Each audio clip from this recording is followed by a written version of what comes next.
Boa noite, bonjour à toutes et à tous, je suis ravi de vous retrouver pour vivre ensemble et en direct sur Eurosport le lancement de la 4e saison du championnat du monde des voitures de tourisme, le WTCC, un championnat que nous vivrons une nouvelle fois en compagnie de Pierre-Henri Raffanel. Bonjour Pierre-Henri. Oui, bonjour.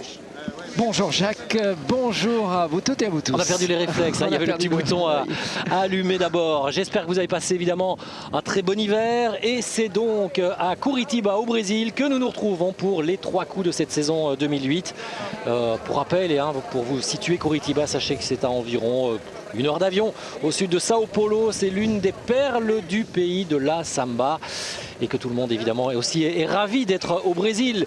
Et vous comprendrez bien sûr pourquoi, rien qu'avec ces images, ces conditions météo idéales, plus de 25 degrés, vraiment un joli soleil, même si les jours précédents n'ont pas été aussi beaux. Nous allons donc dans un instant vivre la première course de la saison, avec quelques changements bien sûr qui sont intervenus durant l'hiver, au niveau des équipes, au niveau des pilotes, au niveau des voitures ou de la réglementation encore. Nous aurons bien sûr l'occasion d'en reparler au cours de cette heure de course, la première course de la saison. Nous vivrons en direct également la deuxième, bien sûr, ce sera à partir de 20 h. Il y a eu déjà lors des séances d'essai hier des surprises et notamment celle-là.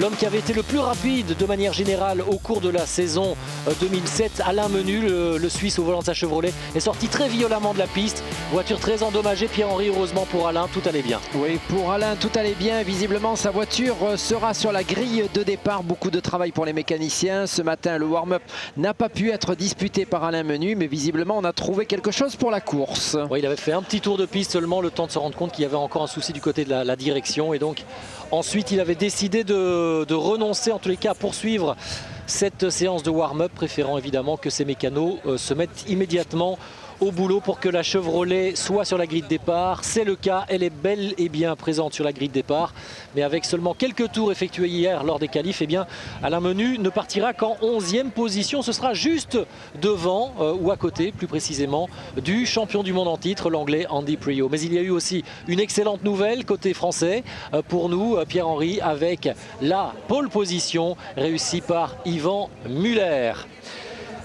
Les organisateurs du WTCC et de cette course brésilienne vont comme l'an dernier aussi faire œuvre de charité. Et oui, en effet, une opération nourriture contre ticket d'entrée gratuit avait été mise en place au cours de cette épreuve de Curitiba. Elle avait permis l'an dernier de récolter 24 tonnes de nourriture. Et bien aujourd'hui, c'est encore mieux. Regardez, 52 tonnes de nourriture ont été récoltées et remis donc ici au préfet de Curitiba par les organisateurs Jacques Béard, Marcelo Lotti, les grands patrons de cette série. Quand sport et charité s'unissent, et bien voilà. 52 tonnes de kilos pour ceux qui en auront besoin dans la région de Curitiba. C'est une bonne initiative, hein, Pierre-Henri. Très bonne initiative et visiblement qu'il y a du succès puisqu'on a récolté, ou ils ont récolté cette année plus du double de l'année dernière. Cet échange nourriture contre entrée gratuite sur le circuit. Et puis dans ce pays où effectivement les ressources financières ne sont pas inépuisables pour une majorité des habitants, eh bien ça permet aussi de leur faire accéder à ce genre de très très beau spectacle. La première course du WTCC cette saison, et vous savez que pour les Brésiliens elle a d'autant plus de valeur qu'il y a un Brésilien dans cette série, Augusto Farfus, l'homme qui a échoué l'an dernier dans sa quête de titre mondial, qui revient ici, qui s'était imposé lors de la première course de Curitiba la saison dernière. Et cette année, eh bien, il va encore tout mettre en œuvre. Il s'élancera depuis la 2e ligne sur la grille de départ. Et puis il y a eu également cette autre initiative, l'ensemble des pilotes qui décident de se mettre au service de l'écologie également avec cet effort Make Green Cars, ou Make Cars Green plus précisément, avec la volonté évidemment de faire avancer les technologies en matière de réduction des particules, des émissions, de nouvelles technologies aussi qui font moins consommer, qui font utiliser des carburants verts, etc. C'est le WTCC qui innove également à ce niveau et ils l'ont montré ici à Curitiba. Avec probablement l'apparition du bioéthanol qui est déjà facultatif pour cette saison et qui devrait devenir obligatoire pour 2009, l'adoption de pots catalytiques, des émissions de bruit aussi réduites. Donc on essaye de jouer à fond cette carte environnementale, sachant que les voitures du tourisme sont vraiment dans leur silhouette représentative de la voiture de Monsieur Tout-le-Monde. Et ça c'est Volvo d'ailleurs aussi, hein, parmi les autres constructeurs qui ne sont pas présents dans ce championnat, qui du coup est un petit peu intéressé par cet aspect-là. C'est un des critères de développement et de communication surtout de la marque suédoise. Donc du coup, ils pourraient faire leur retour dans ce championnat grâce à cela. Allez, on va remonter s'il vous plaît, alors qu'il reste 7 minutes avant le début de cette première course. On va remonter la grille de départ en commençant par la 12e position. Et on le retrouve bien loin, une place qui n'est quand même pas habituelle pour lui. C'est le champion du monde en titre, c'est Andy Priaulx au volant de sa BMW. Oui, Andy Priaulx qui a loupé sa séance de qualification. Il a des problèmes de grippe sur ce circuit où il n'y a pas un revêtement très abrasif. Visiblement, il est en difficulté, mais vous savez, le pilote anglais, il a de la ressource. Il était parti 12e à Macao. Ça ne l'a pas empêché d'être couronné pour la 3e fois d'affilée. À ses côtés, on vous en parlait tout à l'heure, victime d'une grosse sortie de route hier, c'est Alain Menu. Alain Menu, effectivement, qui a échappé de justesse à ce gros crash. On pensait sa voiture totalement détruite. Elle était passablement froissée. Les mécaniciens ont bien travaillé. Du côté d'Alain Menu, effectivement, quelques raideurs au niveau musculaire. Mais on sait que le Suisse a de la ressource. On vous rappellera qu'il avait remporté 5 épreuves l'année dernière. Et c'est tout un symbole, hein, cette croix suisse qui ressemble évidemment curieusement à la croix de Chevrolet, puisque vous le savez, Louis Chevrolet, le fondateur de la marque désormais américaine, était bien lui aussi suisse. Juste devant Alain Menu et Andy Priaulx sur la 5e ligne de la grille de départ. On va retrouver cette Seat aux couleurs légèrement orangées. Il s'agira bien sûr d'un néerlandais, Tom Coronel, nouveau venu dans le team Sunred. Oui, qui devrait avoir une carte à jouer. Tom Coronel qui disposera ici d'une Seat à moteur essence. Donc ces Seat à moteur essence, elles sont plus agiles, un petit peu plus légères. On leur a donné un avantage un petit peu pour compenser l'avantage qu'ont les Seat à moteur diesel. Et donc des voitures qui devraient être performantes pendant la durée de la course. Aux côtés de Tom Coronel, eh bien, on retrouvera le moins bon des élèves de Seat Sport, aujourd'hui en tous les cas à Curitiba, où c'était hier lors de la séance d'essai qualificatif. C'est l'Espagnol Jordi Gené. Jordi Gené, effectivement, qui est du côté de chez Seat, toujours le pilote de développement ou en développement. Pilote sur lequel... en l'occurrence ici. Voilà, en développement, mais de développement, et qui est très précieux au niveau des informations. C'était lui qui avait développé la technologie moteur diesel avant son apparition dans le championnat l'année dernière. Et c'était lui aussi qui avait traîné la toute première Leon quand elle a remplacé la Toledo. On s'en souvient, c'était sur le circuit d'Oschersleben. Devant Jordi Gené, on retrouvera une Chevrolet qui a réussi en l'occurrence le 8e chrono des essais qualificatifs. C'est Rob Huff, le Britannique, longtemps incertain d'être à nouveau reconduit. Finalement, on a opté pour la continuité du côté de chez Chevrolet. On lui a fait confiance et il faudra cette année qu'il apporte toute satisfaction à son employeur Chevrolet. À côté de Rob Huff, on retrouvera le Portugais, ancien pilote de chez Jordan en Formule 1, Thiago Monteiro, le coéquipier d'Ivan Muller au sein de la structure Oreca. Et Thiago Monteiro qui va bénéficier cette année de la motorisation diesel, donc quelques petites adaptations. On sait que ces motorisations diesel se comportent différemment de la motorisation essence. On avait vu Thiago essayer de suivre le rythme de son coéquipier Ivan Muller en qualification. Il y a encore des petites choses à apprendre. Oui, il nous le disait, hein, il n'en est qu'à sa 2e saison dans ce championnat. Lui qui vient de la monoplace et avec un entourage qui est totalement expérimenté à ce niveau de compétition. C'est pas facile de se hisser immédiatement parmi les tout meilleurs. Il l'a fait l'an dernier avec des podiums, hein, on le rappelle. Juste devant, 3e ligne sur la grille de départ, vainqueur la saison dernière ici même et poleman l'an dernier, l'Allemand Jörg Müller qui s'est moins bien comporté. moins bien comporté. Il a fait un tête à queue pendant sa séance de qualification. On est passé tout près du crash avec son coéquipier Farfous. Il va remonter en course. Et déjà bien aguerri, bien affûté. Il s'agit de Nicola Larini en troisième ligne sur cette grille de départ. 5e chrono des essais, le pilote italien. Larini qui a été toujours très bien placé depuis le début de la semaine en séance d'essai libre, en séance de qualification. Lui aussi gêné pendant sa tentative de meilleur tour pendant la qualification. Il compte être très proche du podium. Et il attend toujours sa première victoire dans ce championnat du monde. Lui qui a joué le titre jusqu'au bout l'an dernier, mais sans la moindre victoire. Gabriele Tarquini est de retour aux avant-postes également. L'Italien 4e des essais et qui s'élancera, attention, à côté d'un de ses amis. On en reparle dans un instant. Tarquini 4e. Tarquini qui a été pendant sa séance de qualification encore en phase d'amélioration. Il avait été victime d'un bris de suspension pendant les essais libres. Donc des séances d'essais perturbées pour le vétéran italien, toujours aussi véloce. Et à ses côtés, je vous le disais, ce n'est pas véritablement son ami, c'est son ancien coéquipier de chez Alfa Romeo, Augusto Farfus. Ces deux-là se sont déjà taquinés à quelques reprises l'an dernier. On espère que ça va s'arrêter là. On les a vus de manière souvent dangereuse, on va dire l'année dernière. De gros crashs entre Tarquini et Farfus. On espère qu'ils auront tiré la leçon de ces différents accrochages et que Augusto Farfus, en quête d'un championnat du monde, aura bien compris qu'il faut marquer des points pour espérer l'emporter. Et le Brésilien qui va être soutenu par 50 000 spectateurs aujourd'hui, évidemment. Le Brésilien devant ses supporters. Il est né ici à Curitiba, il s'est marié ici à Curitiba il y a une semaine à peine avec Lydie. Je peux vous dire qu'il est ultra motivé. Augusto Farfus, ça va nous promettre une très belle course. Mais devant Augusto Farfus, il y aura encore du monde. Il y aura notamment Rickard Reidel, le pilote suédois. Reidel qui, pour son retour chez Seat, réussit une excellente performance chronométrique. Oui, c'est vraiment un bon retour pour le pilote suédois. C'est une bonne confirmation pour son grand patron Jaime Puig.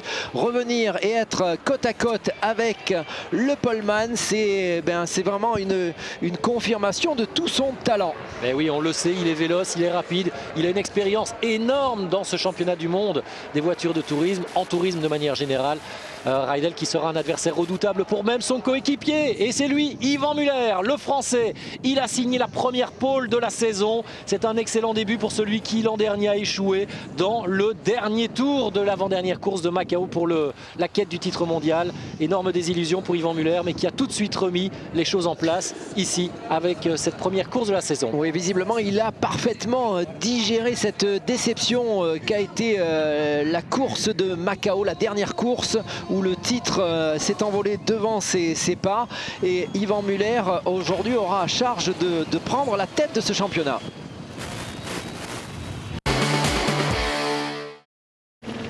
Nous sommes dans le tour de formation, le tour de chauffe pour ce premier Grand Prix de la saison dans ce championnat du monde des voitures de tourisme. Le Brésil et Curitiba en particulier accueillent donc ce premier grand rendez-vous. Un homme est attendu par tout un peuple, c'est Augusto Farfus, le pilote BMW, le pilote brésilien de chez BMW. Il avait remporté une course la saison dernière ici même. Il partira en 3e position sur la grille de départ. Mais il aura fort à faire parce que devant lui, il y aura 2 Seat à moteur turbo diesel et notamment celle qui a réussi la pole, celle d'Yvan Muller, le français.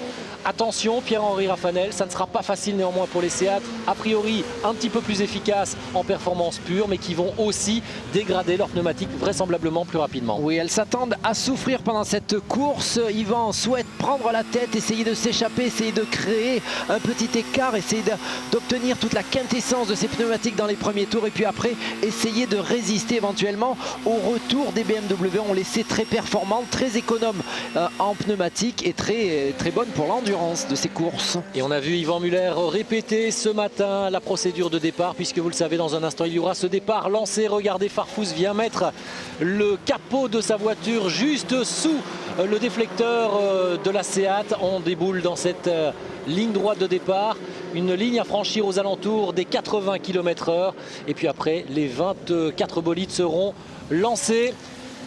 Yvan Muller sur la gauche de votre image. Et on a vu un Augusto Farfus se coller dans son pare-choc et pratiquement en position d'attaque sur Reidel sur la droite.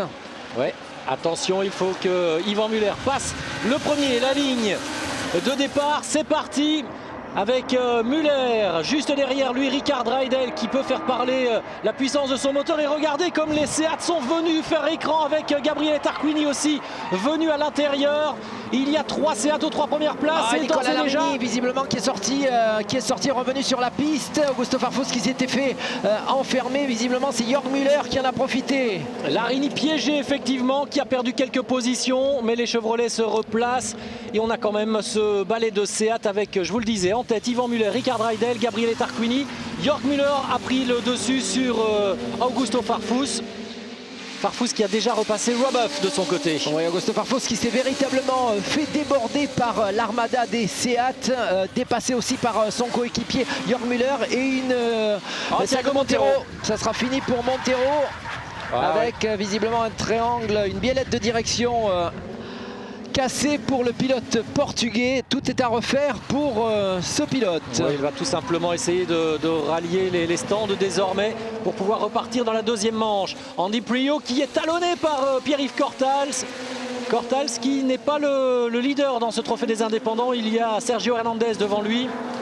Et dépassement de Andy Priaulx à l'intérieur de cette grande courbe avant la ligne droite des stands. Oh, attention Hernandez parce que là il n'y a pas d'adhérence du tout. Et regardez, il perd 3 positions d'un coup.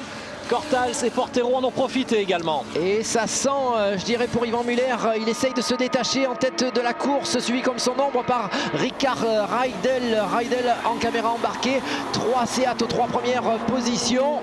Et pour l'instant, Yvan Muller qui n'arrive pas à s'échapper de Rickard Reidel. Et avec Augusto Farfus qui se rapproche du pare-choc de Jörg Müller avec cette image caméra embarquée à bord de la BMW du Brésilien.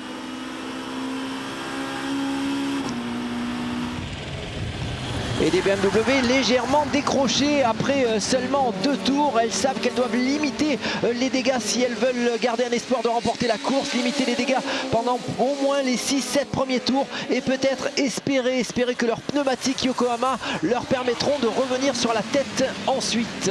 Oui, en effet, ces propulsions que sont les BMW consomment moins de pneumatiques, usent moins les pneumatiques que les tractions, que sont les Seat, que sont les Chevrolet.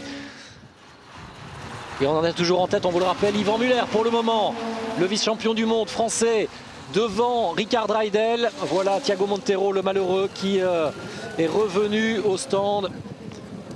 Du coup, il en est quitte également pour une aile qui a volé en éclats.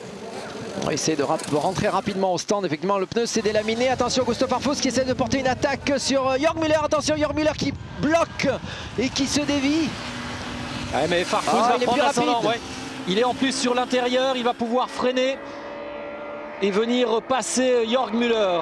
Mais il a essayé de résister jusqu'au bout, le pilote allemand Augusto Farfus qui va quand même passer. Oui, il s'impose en 4e position. Ouais. Et attention, Jordi Géné. Avec Alain Menu, m'a-t-il semblé. Alain Menu et Jordi Géné qui luttaient pour la 8e place. Géné a tiré tout droit et Menu a pu continuer également. Et attention parce que la bataille n'est pas finie. Géné visiblement de Chevrolet. Oh là là là là, Larini et Robuff qui... Ah, c'est pas bon ça du côté de chez Chevrolet, du côté des Ritnev, on va s'arracher les cheveux. Ah, c'est fini pour Larini. C'est terminé pour Nicolas Larini, je crois. Incroyable cette action, regardez. Ah, et avec les roues bloquées, il était légèrement avec les roues bloquées. Nicolas Larini n'a pu éviter Rob Huff. Gêné, c'est incompréhension entre les deux pilotes Chevrolet. Et on revoit déjà le contact qu'il y avait eu entre Alain Menu et Jordi Géné. Et Menu qui n'en est pas ressorti, me semble-t-il. Hein. Ah là là là là, chez Chevrolet, on a perdu quasiment tout espoir d'un coup en 500 mètres à peine, un demi-tour. Alors ne vous y trompez pas, il y a toujours Augusto Farfus en 4e position. Il est en train de rattraper Alexandro Zanardi. Zanardi visiblement qui était rentré au stand. Donc Augusto Farfus toujours en 4e position qui vient de se défaire de Zanardi avec un tour de retard. Allez, le classement, Yvan Muller et une voiture de sécurité qui intervient. Safety car visiblement. Peut-être pour la voiture de Menu. On va voir, on élargit la trajectoire. Non, pas de voiture dans ce premier virage. Peut-être celle de Larini qui est restée en plan. Et safety car pour enlever effectivement la voiture de Nicolas Larini. Quelle déception pour le pilote italien. Il était quelle erreur peut-être. Quelle erreur, déception, incompréhension entre ces deux pilotes. Nicolas Larini qui avait été très rapide depuis le début de cette séance.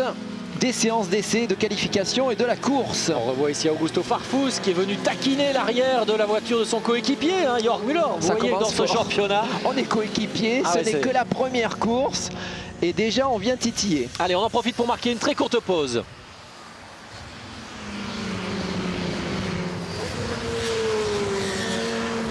Eh bien non, on la marquera plus tard, la pause. Regardez, Alain Menu est dans les stands avec, après avoir été au contact avec Jordi Géné. Hein. Oh, du côté de chez Chevrolet, cette première course n'a pas démarré sous les meilleurs auspices. Non, malheureusement. Larini pour l'instant arrêté. Alain Menu dans les stands. Et ça veut dire que ces pilotes vont repartir de très très loin. Et c'est dommage parce qu'ils avaient une bonne occasion à saisir ces Chevrolet bien placés sur la grille de départ, des voitures plus légères que les Seat à motorisation diesel, et donc on pouvait espérer peut-être pour elles de les avoir vues en fin de course plus mordantes et agressives. Allez, on récapitule le classement. Pierre-Henri, il y a Yvan Muller toujours en tête, le français devant Ricard Reidel et Gabriele Tarquini, tir groupé des Seat pour le moment aux 3 premières places. On a ensuite Augusto Farfus qui est donc parvenu à faire la nique à son coéquipier Jörg Müller. 6e place pour Jordi Géné, 7e place pour Tom Coronel et puis à la 8e position.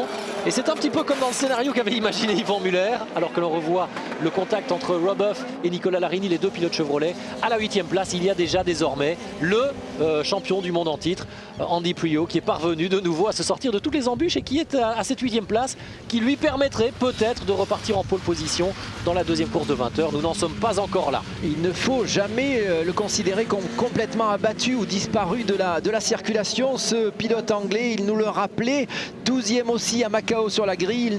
Il en était reparti avec une 3e couronne mondiale. Donc là pour l'instant, il sait que dans ces situations difficiles où il a loupé ses essais, où il a une voiture qui n'est pas aussi performante que ce qu'il voudrait, il faut qu'il accroche cette 8e place, essayer de repartir en tête éventuellement de la 2e course et récupérer des points importants pour le championnat. Et vous avez vu que l'on croise les doigts du côté de Philippe Leloup, l'un des bras droits de Jaime Puig, le patron de chez Seat, avec pour le moment 3 Seat aux 3 premières positions. Un petit peu à l'instar de ce qui s'était passé l'an dernier, mais l'an dernier c'était, on vous le rappelle, 3 BMW qui avaient dominé ce rendez-vous de Curitiba. Et il n'y a pas encore véritable domination des Seat, elles sont effectivement en tête. Alors cette interruption pour l'instant, alors que le safety car est en train de rejoindre la ligne des stands, la course va être relancée. On va repartir, et visiblement Yvan qui a repris pas mal de vitesse, qui a réussi à décrocher légèrement Ricard Reidel, 3e Gabriele Tarquini, et Augusto Farfus qui s'est bien collé à Tarquini, donc à surveiller ces 2 pilotes.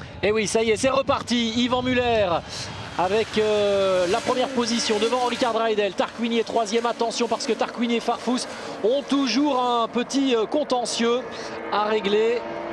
Et la bagarre entre ces deux-là risque d'être très très belle également. Juste derrière, on retrouve Jörg Müller. Et puis il y a un concurrent attardé, c'est Alessandro Zanardi qui compte un tour de retard. Augusto Farfus qui m'a l'air bien agressif dans cette relance de course, bien près de Gabriele Tarquini.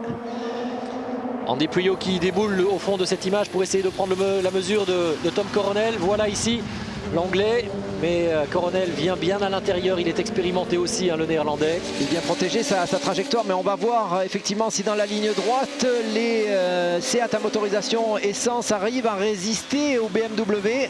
Ça me paraît une mission compliquée. Il y a égalité entre les BMW et les Seat à moteur diesel pratiquement dans la ligne droite, mais quand même un écart en faveur des BMW par rapport au Seat essence. Allez, le voilà, le patron de chez Seat, Jaime Puig, qui voit pour le moment toujours son pilote français Yvan Muller, on vous le rappelle, en tête de cette course de Curitiba. On est pratiquement à la mi-course. Un début tonitruant. Regardez, alors on est dans la ligne droite des stands avec Augusto Farfus qui était collé contre le pare-choc de Gabriele Tarquini. Dans la ligne droite, même avec l'aspiration, il se fait décrocher. Donc c'est TDI, véritable bombe, petite fusée. Et je pense que ça doit jaser dans les paddocks. On doit se plaindre de cette vitesse jusée excessive par les autres. Bien entendu, c'est plus compliqué dès qu'on arrive dans les virages, car il y a plus de poids pour ces Seat diesel. Et on voit Augusto Farfus en profiter pour raccrocher quitter le wagon. Regardez le regard également très concentré de Charlie Lam, c'est le patron lui de BMW Schnitzer, le team allemand qui engage Augusto Farfus et Jörg Müller.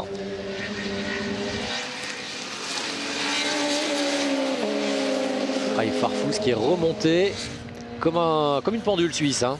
Il est remonté, on voit bien que dans toute la partie intérieure du circuit, la partie sinueuse, du côté de chez Hengstler, Liquimoli, c'est passé, me semble-t-il, très près. C'est là que Alain Menu était venu percuter très violemment ce mur hier. Et Augusto Farfus qui va essayer de trouver l'impasse, mais l'impasse va être compliquée à trouver. Si ce n'est pas dans la partie intérieure du circuit, on sait que, regardez, il est collé dans le pare-choc de Gabriele Tarquini, cette grande courbe à droite.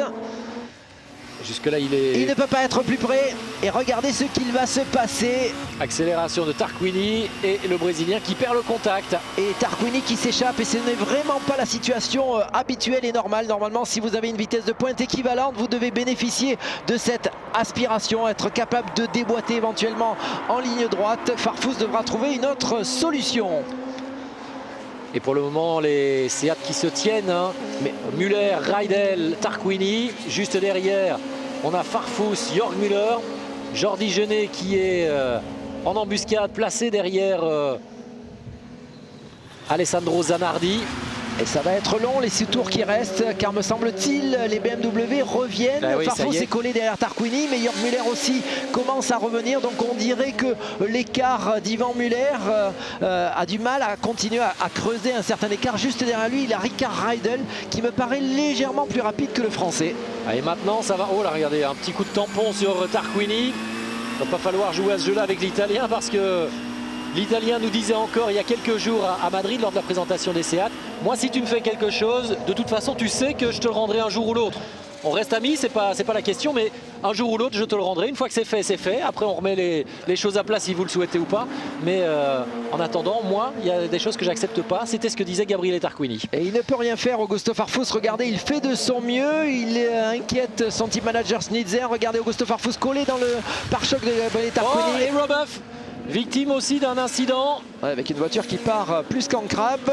C'est terminé décidément. Les 3 Chevrolet auront été éliminés. Hein.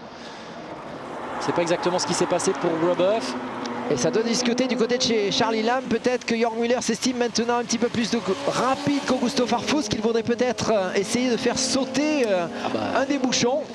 Il n'est pas parvenu à le faire tout à l'heure. Hein. C'est lui qui a perdu sa place au détriment du Brésilien. Donc là, maintenant, il est dans la position du chasseur et non plus du chassé. Mais visiblement, il est rapide. Il se met en position d'attaque sur Augusto Farfus, et peut-être que lui, en se collant dans le pare-choc d'Augusto Farfus, il va pouvoir bénéficier de cette aspiration, de voitures identiques, et peut-être être en mesure de venir attaquer Augusto Farfus en bout de la ligne droite. Triste entame de saison pour Chevrolet. Hier, pendant la séance d'essai, l'accident d'Alain Menu, et aujourd'hui, au cours de ce début de course, cette première moitié de course. Et il est passé, Jacques, me semble-t-il. Augusto Farfus serait passé. Et oui, c'est chose faite. Il a pris la mesure de Gabriele Tarquini, bien vu Pierre-Henri, avec cette caméra embarquée d'Augusto. Et maintenant, c'est Jörg Müller qui va tenter d'aller chercher l'Italien. Et net et sans appel, on vous avait dit que les BMW à partir de la mi-course allaient être de plus en plus dangereuses. Elles ont réussi à faire sauter un premier bouchon, une première étape, celle de Gabriele Tarquini. Et on va revoir ce qui s'est passé. Farfus, il n'y a pas beaucoup d'espace. Il n'y en a pas du tout là. Il vient s'appuyer légèrement sur l'arrière de l'Italien. Et vous avez vu Gabriele Tarquini qui a essayé de récupérer son bien. Pousser dans la ligne droite à la faute peut-être aussi. Et Augusto Farfus, on va voir s'il a dans le ventre, sous les yeux de son épouse. Sa toute jeune épouse. C'était il y a une semaine seulement. Et il reste 5 tours. 5 tours à tenir, ça va être long pour Ricard Reidel et pour Ivan Müller. On rappelle que le Français est toujours en tête. Ça va être long. À mon avis, Jacques, très compliqué. Yvan l'avait prédit. À partir de la mi-course, les choses allaient se compliquer. Il fallait résister. L'interruption du safety car aura un petit peu diminué l'écart que Yvan avait pu prendre sur les BMW. Et maintenant, il va falloir résister, sachant que les tours couverts sous safety car ne sont pas décomptés pour les 2 premiers tours. Donc la course reste dans son intégralité, c'est-à-dire 50 km. Et toujours Yvan devant Rickard Reidel et Augusto Farfus, ça y est, qui est revenu au contact du Suédois également. Et qui à l'entame du 11e tour va peut-être pouvoir tenter d'attaquer. Allez, toujours on reprend, collé dans le pare-choc de Rickard Reidel et on va voir si les appuis aérodynamiques, parce qu'ils peuvent jouer légèrement sur ça, même si c'est faible dans cette catégorie. On va voir si Reidel s'échappe. Oui, il s'échappe un petit peu moins, me semble-t-il, que Gabriele Tarquini. Mais regardez l'effort qu'est obligé de procurer le Brésilien dans cette zone de freinage pour rester accroché à la Seat. Et on revoit le dépassement tout à l'heure, avec Farfus qui était venu clairement au contact de Gabriele Tarquini pour se porter à sa hauteur. Mais jusque-là, ça reste tout à fait conforme à ce que l'on autorise dans ce championnat du monde des voitures de tourisme que vous vivez en direct sur Eurosport, avec Yvan Muller toujours en tête, Rickard Reidel juste derrière lui. Et avec une bonne chose pour Yvan Muller, c'est qu'il prend une certaine avance sur Rickard Reidel. Et cette avance, ça va être difficile pour Augusto Farfus éventuellement de venir la rattraper un petit peu plus tard. Donc le pilote suédois qui fait les affaires du pilote français. C'est léger, mais pour l'instant c'est confortable.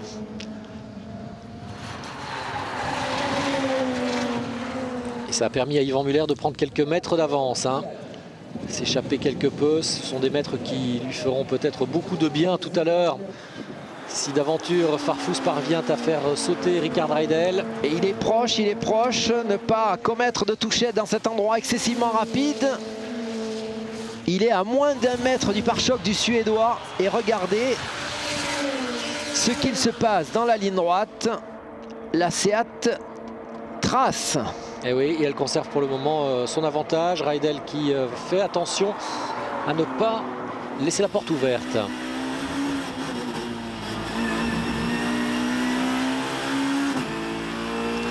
En tête à l'entame de ce 12e tour à Curitiba, toujours Yvan Muller, le Français. Ah, les choses se présentent pas trop mal, hein, même si on sent que la voiture, la Seat, commence un petit peu à souffrir dans son comportement au niveau probablement de la dégradation des pneumatiques.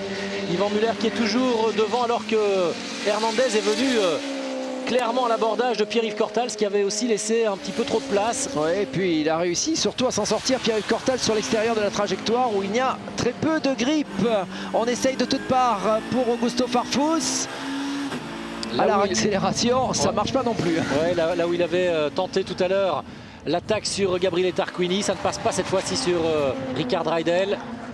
Je vous rappelle le top 5. On a en tête Yvan Muller, Rickard Reidel en 2e position. Farfus est 3e.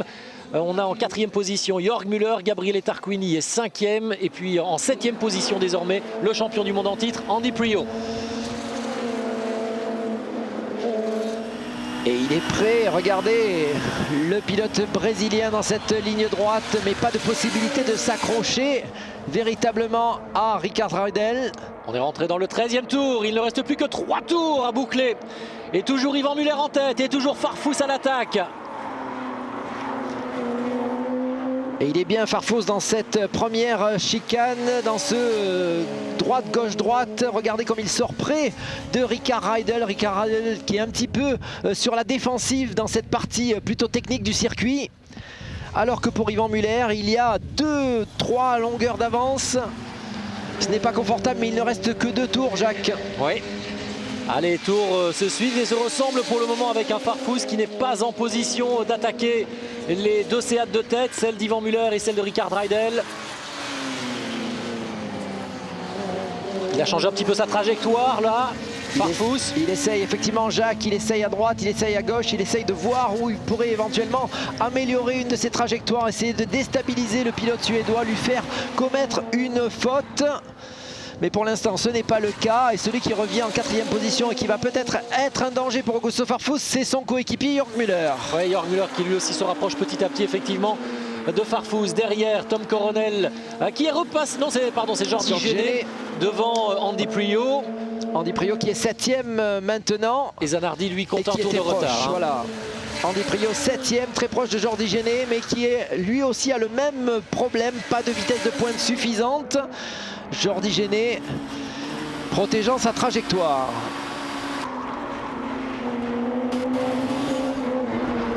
Et ça ne suffit pas, Andy Priaulx qui sera très proche de l'Espagnol. On sait que l'Espagnol c'est pas un méchant, hein. Si jamais il sent la pression un peu trop forte de Priaulx, il a quand même des chances de craquer un peu.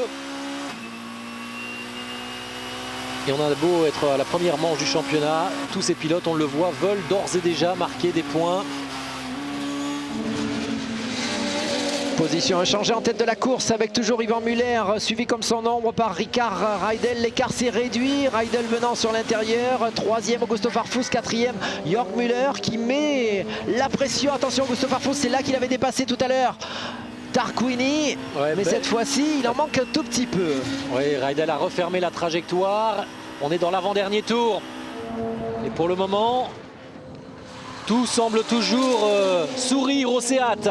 On entame le dernier tour, Pierre-Henri. Attention, regardez les pneumatiques qui s'allument un peu du côté d'Yvan Muller. Je pense qu'on va les terminer cette course parce qu'il fait très chaud. Il faut rappeler ces conditions extrêmement chaudes, plus de 26 degrés dans l'air. La piste surchauffée également. Yvan Muller avec Ricard Raidel, deuxième, mais attention, Farfus se met à l'extérieur pour protéger lui aussi sa trajectoire face à Jörg Müller, son coéquipier. Ça tient le coup pour le moment pour les Seat. Il reste 3 km à tenir maintenant. Les 3 derniers kilomètres de cette première course de la saison. Et peut-être le premier succès pour le Français Yvan Muller. Yvan Muller bien parti pour remporter son premier succès, mais attention derrière lui Ricard Raidel toujours en position défensive. La bagarre elle se situe probablement au niveau de la 3e, 4e place entre Farfus et Jörg Müller. Il y avait déjà eu un tout petit contact entre ces deux pilotes et s'ils peuvent inverser, ils le feront. Oh, Yvan qui protège sa trajectoire, qui ne laisse, attention, Ricard Raidel, il a dû avoir une fraction d'hésitation en se disant j'y vais pas. Et heureusement il n'y est pas allé, heureusement pour Yvan Muller il n'y est pas allé. Allez jusqu'au bout comme ça Yvan, et aller chercher la première victoire de la saison, ce serait évidemment l'entame de championnat idéal pour l'Alsacien. On y est à ce dernier virage. Muller, Raidel, Farfus, ce grand droite. Et ça ne changera plus. Ça ne changera plus. Yvan Muller qui remporte la première victoire, la première course de cette saison. Victoire pour le Français. Et me semble-t-il, Jacques, à moins qu'on soit parti pour un tour supplémentaire, mais... Non, me semble-t-il, mais pourtant ils sont toujours... Ah oui, ils sont au taquet, ils sont au taquet. Ouais. On nous annonçait le dernier tour, il y a visiblement un tour supplémentaire. Attention, Muller devant Raidel, Farfus et Jörg Müller. Et la position dont je voulais signaler, c'était Priault qui avait pris l'avantage et qui maintenant est en 5e position. La BMW blanche au fond de l'écran. Oui, qui est passé devant Gabriele Tarquini et devant Jordi Géné. Yvan Muller qui en a profité avec une petite avance maintenant confortable. Allez, toutes les informations en termes de nombre de tours ont disparu. Oh là là, Raidel qui allume les pneumatiques. Attention aussi. À la réaccélération en sortie. Augusto Farfus, mais non, il n'y a rien à faire. Il y a du couple, il y a du couple dans ce moteur diesel de la Léon. Et Jörg Müller attaque. Il attaque et il passe. Il est à l'intérieur. Que fait-il, Jörg? Oh, attention à ne pas aller au contact entre ces deux-là. Ah, il a été sympa, je crois, Jörg. Je crois qu'il s'est ressaisi en se disant on est parti pour le plus gros crash de ce début de saison. Il vaut mieux attendre un petit peu plus. Et allez, avec un peu plus d'1 minute 30 de retard par rapport à ce que l'on croyait, eh bien Yvan Muller va aller le signer quand même, son premier succès de la saison. Le dernier tour et un doublé des Seat Leon à moteur turbo diesel. Yvan Muller s'impose devant Ricard Raidel. La 3e place pour Augusto Farfus et la 4e pour Jörg Müller. 2 Seat devant 2 BMW. Oui, et même une 3e BMW, celle d'Andy Priault, bien revenu de sa 12e place. Le pilote triple champion du monde prendra des points. Ah, une belle course de mouvement, il y a eu des incidents, il y a eu des attaques, il y a eu déjà des touchettes. Et au final, il y a surtout une très très belle victoire pour Yvan Muller qui avait déjà décroché la pole position. Et bien là, je peux vous dire que Seat débute en fanfare cette saison. Et du côté du constructeur espagnol, ça va booster le moral de toute l'équipe. Parce que vous savez que l'an dernier, il y avait quand même eu un sacré coup de bambou lors de l'épreuve de Macao. Effectivement, la déception a été parfaitement digérée. Allez, on va marquer une très courte pause. On se réjouit de la victoire d'Yvan Muller et on se retrouve dans un instant à Curitiba en direct. Retour à Curitiba avec la victoire il y a quelques instants d'Yvan Muller. Le Français s'est imposé à l'occasion de cette première course de la saison.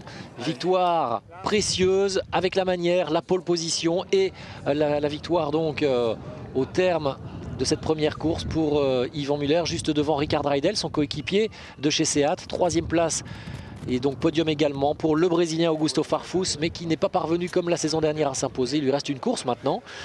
Cette course qui aura lieu à 20 h et qui sera à vivre également en direct sur notre antenne. Quatrième place pour Jörg Müller, l'autre pilote BMW de chez Schnitzer. Cinquième place pour le champion du monde en titre Andy Priaulx. Sixième place pour Tarquini. Septième Jordi Genet. Et huitième finalement Félix Portero. On écoute le vainqueur Yvan Muller. Après le final dramatique de Macao, là vous repartez avec une super victoire. Vous savez, la saison dernière est passée. Maintenant il faut qu'on regarde devant nous. Et c'est le plus important, et de commencer par une victoire, c'est plutôt pas mal. Donc effectivement, on veut vraiment tourner la page de ce qui s'est passé l'année dernière. C'est vrai que tout le monde lui redit sans cesse, vous étiez à un tour du titre de champion du monde. Est-ce que c'est pas trop dur? Ça commence évidemment peut-être à lui peser un petit peu. En tous les cas, on a vu Yvan Muller fou de joie, enfin une joie contenue néanmoins pour lui. Mais enfin, on l'a vu aller embrasser Rickard Reidel, mais Jaime Puig aussi, son patron de chez Seat Motorsport. Mais effectivement, un très bon début de saison pour Yvan, une pole position. Je ne pense pas qu'il pensait le concrétiser ou la concrétiser avec une victoire, car il pensait que les BMW seraient plus performantes, plus rapides en cette fin de course. Donc c'est déjà 10 points dans l'escarcelle du pilote français. La suite du classement au-delà des 8 premiers avec Portero qui termine 8e, Coronel 9e, 10e position pour Cortals qui s'impose aujourd'hui dans la première course du Trophée des Indépendants. Il domine le néerlandais Oliver Tielemans qui a troqué son Alfa Romeo pour une BMW 320 SI. Stefano D'Aste termine 12e. Engstler 13e, Romanov, le nouveau venu russe dans ce championnat, 14e, 15e place pour Hernandez qui a donc perdu pas mal de temps en fin de parcours. Zanardi termine 16e, le Turc Okiay termine pour sa part la 17e place. À noter les abandons pour Montero, Robuff, Larini et Menu, c'est-à-dire que les 3 Chevrolet ont été impliqués dans des accidents. C'est un petit peu dommage pour débuter cette saison. Elles repartiront en fond de grille dans la deuxième course à 20 h.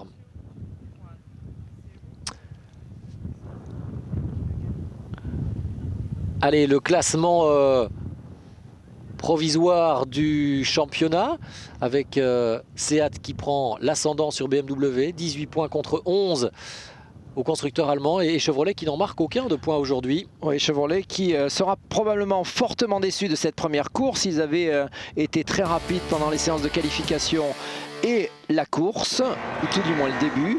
Il faudra tout refaire dans la seconde. Oui, on se doute de toute façon que la course constructeur se jouera entre Seat et BMW, les seules écuries, les seules marques qui alignent 5 voitures. Chevrolet n'a que 3 voitures au départ. Honda, qui débutera son championnat dans quelques semaines à Puebla au Mexique, n'aura qu'une seule voiture engagée dans un premier temps. Ça risque d'être évidemment difficile pour ces autres constructeurs. Alors que l'on revoit le départ un petit peu chaud pour Nicolas Larini qui avait tiré tout droit. Stefano D'Aste également qui était parti faire la tondeuse à gazon, et puis Thiago Montero qui dès ce premier tour était victime d'un problème. Finalement, Montero, il n'aura pas fallu beaucoup de temps parce qu'il ne termine qu'à 3 tours au final. Ça veut dire qu'on a vraiment travaillé très très vite du côté de chez Seat pour remettre la voiture en état.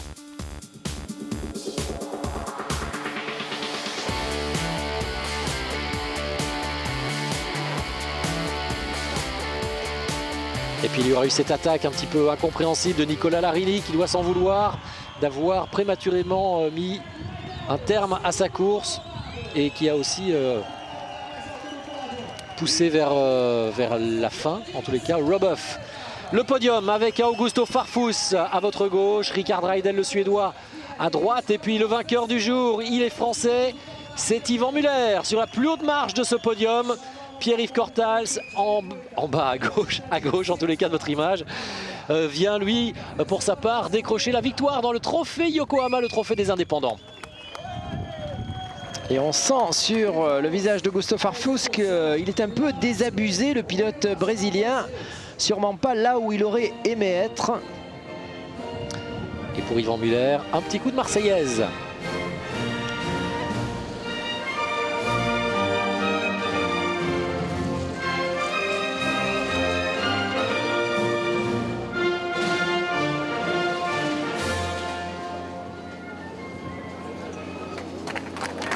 La Marseillaise pour débuter cette saison 2008 du championnat du monde des voitures de tourisme.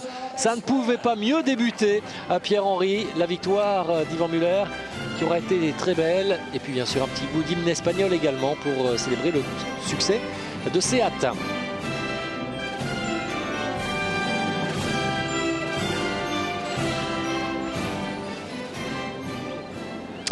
Et voilà d'ores et déjà 10 points dans l'escarcelle du pilote alsacien. 10 points, ça voudra dire aussi 10 kilos, puisque cette année il y a un nouveau système de handicap de poids en fonction de la performance. À chaque point marqué au championnat, ce sera 1 kg à trimballer tout au long de la saison. En ce qui concerne le handicap de poids, à l'issue de ces deux courses, seuls les 6 premiers seront lestés, mais ce sera un handicap de poids que l'on perdra à la prochaine épreuve. Donc on va gérer ça, nouvelle réglementation au niveau du poids pour rendre des courses encore plus équilibrées, encore plus intéressantes et disputées. Et ces 10 kilos, bien sûr, ils ne viendront s'ajouter que lors du prochain rendez-vous. Ce sera sur le circuit de Puebla. Avant ça, je vous le rappelle, il y aura une deuxième course. Une course que l'on vivra ensemble, en direct, à partir de 20 h sur l'antenne d'Eurosport. Ce sera la deuxième manche de Curitiba, la deuxième course de cette saison 2008 qui débute véritablement pour le mieux pour Yvan Muller, vainqueur aujourd'hui de ce premier rendez-vous de la saison du championnat WTCC.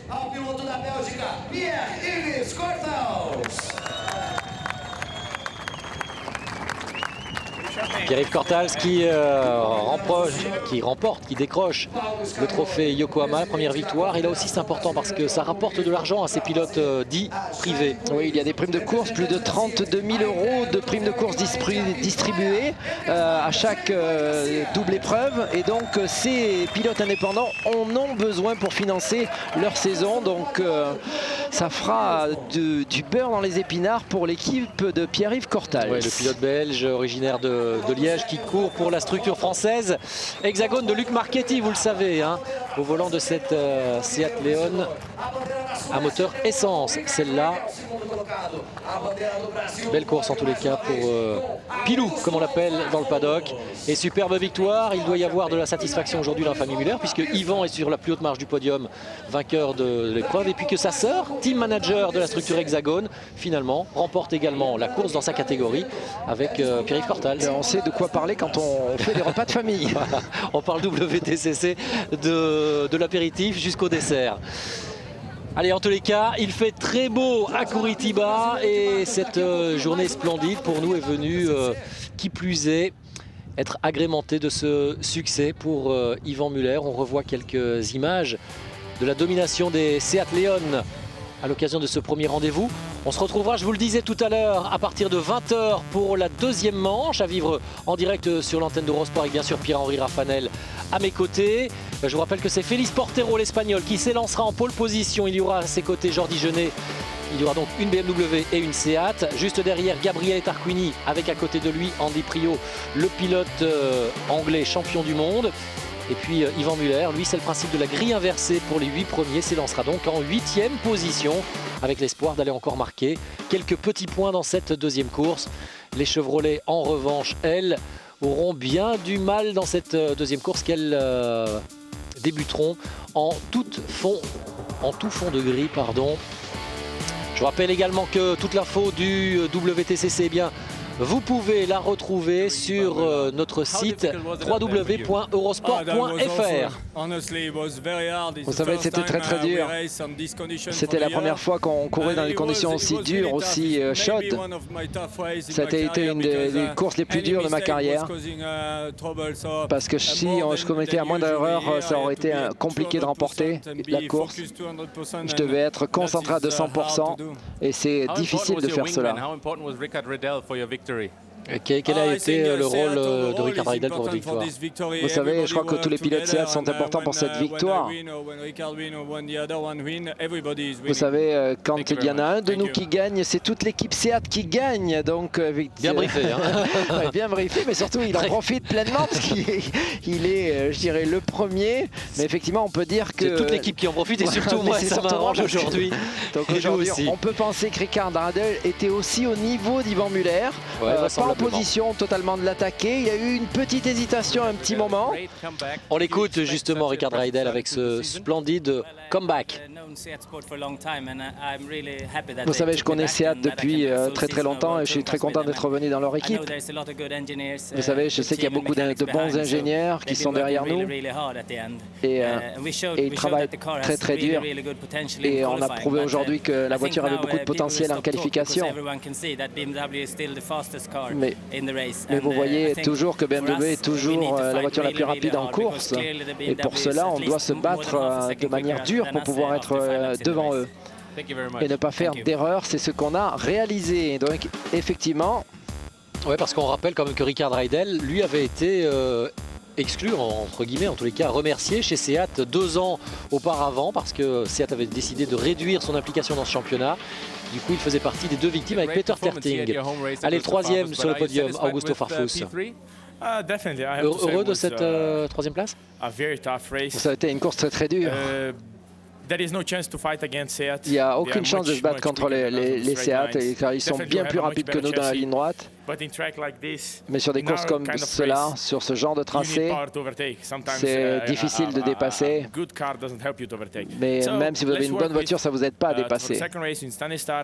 Peut-être que la 2e course, on va faire un départ arrêté, on va être mieux. Et je dois remercier BMW parce que le championnat ne fait que démarrer et on a une voiture performante. Non, vous savez, j'ai pu dépasser Tarquini, je suis allé à l'intérieur, j'ai passé, il ne s'est rien passé de particulier. Je l'ai passé, ensuite Jörg l'a passé.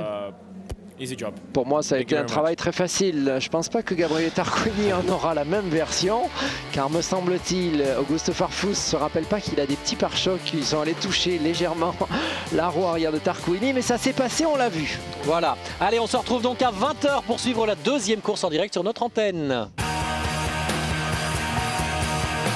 Et on espère que vous serez des nôtres pour ce 2e rendez-vous de la saison, en espérant pourquoi pas qu'Yvan Muller parvienne de nouveau à réussir un truc. Si ce n'est pas lui, eh bien ce sera peut-être un de ses coéquipiers. Mais attention, le champion du monde Andy Priaulx sera redoutable également. Ce sera en direct sur l'antenne d'Eurosport à partir de 20 h. Soyez des nôtres, à tout à l'heure.